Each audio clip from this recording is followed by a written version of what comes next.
What's going on, everyone, and welcome to Movie Therapy, where I chastely talk to you as the audience, my therapist, about a movie that I've seen, and let's just have a genuine conversation about it. And who knows, maybe if I'm on the fence about a movie, maybe I can land to a conclusion by the end of it. Who knows what's going to happen? I just want to talk about it. So the movie I saw and want to talk about is Lightyear. Now, this one comes to us from Disney Pixar, and it hits theaters this Friday, June 17th, the day I'm uploading this review, in case you were wondering.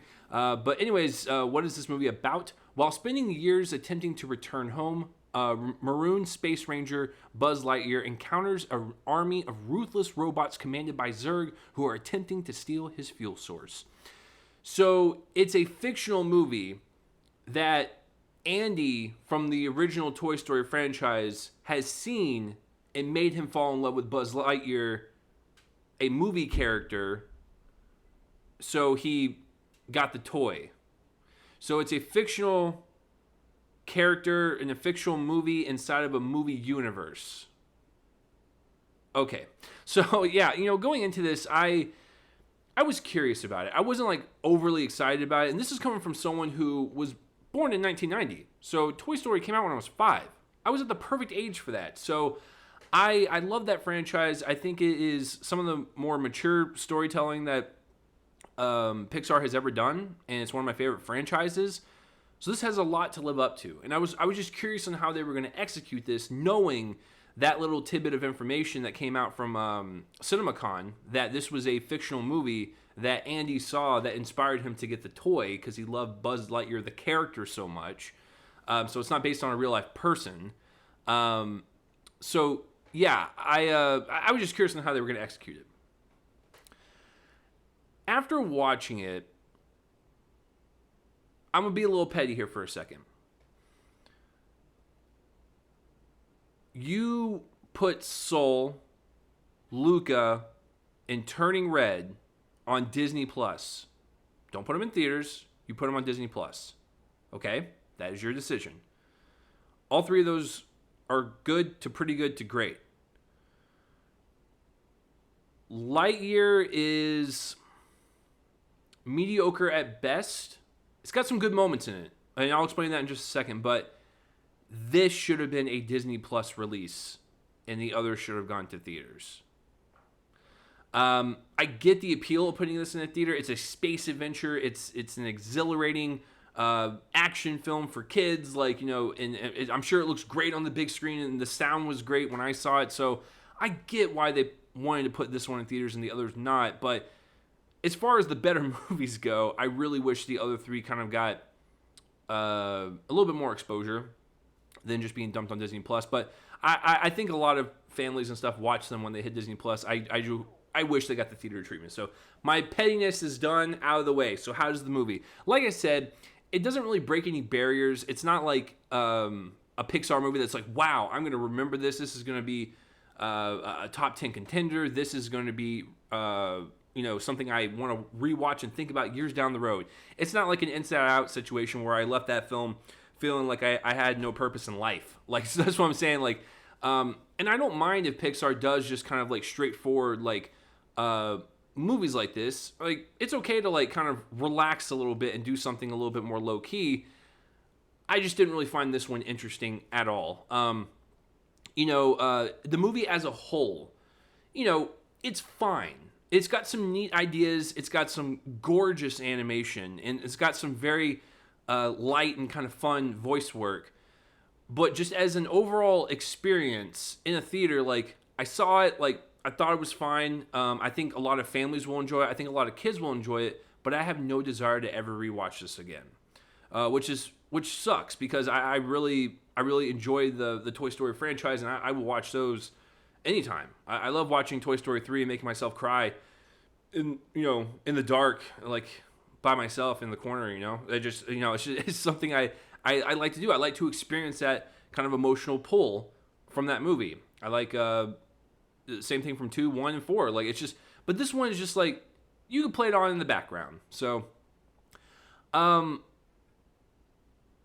yeah, let me start with this. I think the first 30 minutes of this film are fantastic. I actually like the first third of this movie, and I like the I don't want to spoil it, but I like the way they kind of told the story. I like the way everything kind of unfolded in front of us. I like the sense of friendship and camaraderie that Buzz has with the people on his crew, and just seeing the regret in like Buzz's face and like how time has kind of slipped past him, and he never got to slow down and enjoy it because he was always so focused on completing the mission by himself that he never really focused on his team members that much and never relied on a team. And so I think he kind of realized that. And there was a lot of moments where it was that kind of quiet storytelling that we're used to Pixar telling, like especially with like the first like 10 minutes of Up, right? It kind of reminded me of that, where it's like they are masters at silent storytelling. They don't have to have anything going on, literally just music and imagery, and it really just is compelling stuff. So I actually think the first third of this film, 35 minutes, is wonderful. I was like really into it. I was like, oh, okay, this is fascinating. But as the film kind of went on, it just started to be like, okay, and then once the twist kind of happened, I'm like, okay, like it's all right. Like I was more I was more riveted in the first 30 minutes than I was the entire film. So it kind of just petered out for me. But, like I said, good stuff to admire. But, it kind of lost interest for me by the end of all that. So, so love the first 30 minutes. Really great storytelling. I do like the voice work. I think it's very, very fun, very energetic, and it really just kind of adds to a lot of the energy that the animation provides, and a lot of the character work and personalities. Chris Evans, Keke Palmer, Taika Waititi, like Peter Son, he plays Socks, the cat. What a funny little role. I got a nice little hoot and holler out of that one, and I truly mean that. I like some of those bits. But everyone else. I forgot James Brolin's in this.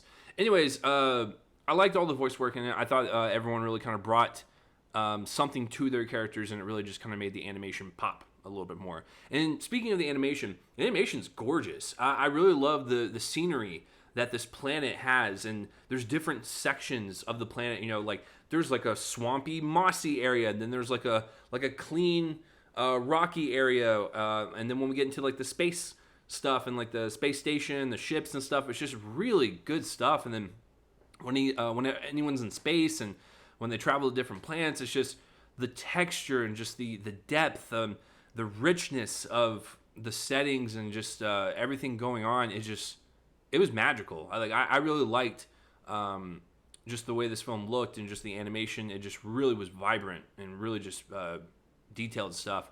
But once again, Pixar knows how to do that. So even if their stories are mediocre, The Good Dinosaur, at least like they know how to animate a movie and make it kind of stand out a little bit more. Case in point, like when you think of like the Minions movies, I'm sure those are great little popcorn entertainment for kids, but they don't have like the best animation. It kind of looks gummy, kind of looks like, this plasticky kind of look. At least Pixar knows how to make it look as natural and realistic as possible. And it really just makes it for an immersive experience. So, so they got that going for it. That's about it. I really have nothing more to say. It's not really something I want to, like I said, to revisit.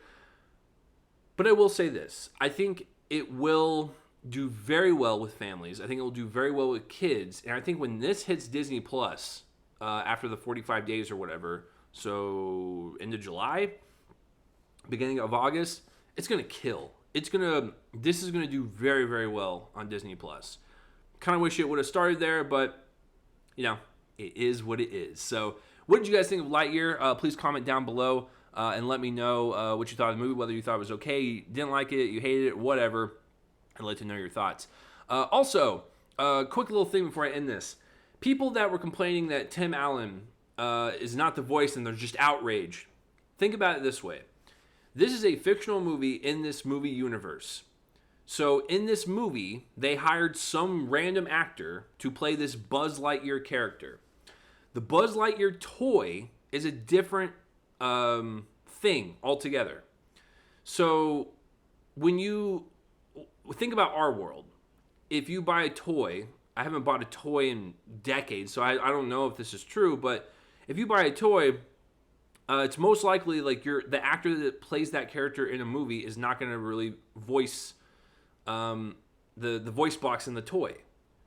They will hire other people to do that and try to get as close as possible to the actual person. So it would actually make more sense that someone like a Chris Evans would voice the actor in the movie, and then Tim Allen would voice the toy, because a toy manufacturer is different from like a film and everything. So it just makes sense to me. I don't know why people are outraged. That's my 2 cents on that. So I like Tim Allen as the toy version. I like Chris Evans as this version. Like you could like both. Why are people just angry at little things? It's just whatever. So yeah, little thing I just wanted to address. But yes, let me know down below. And that will do it for this session of movie therapy. Thank you for joining me.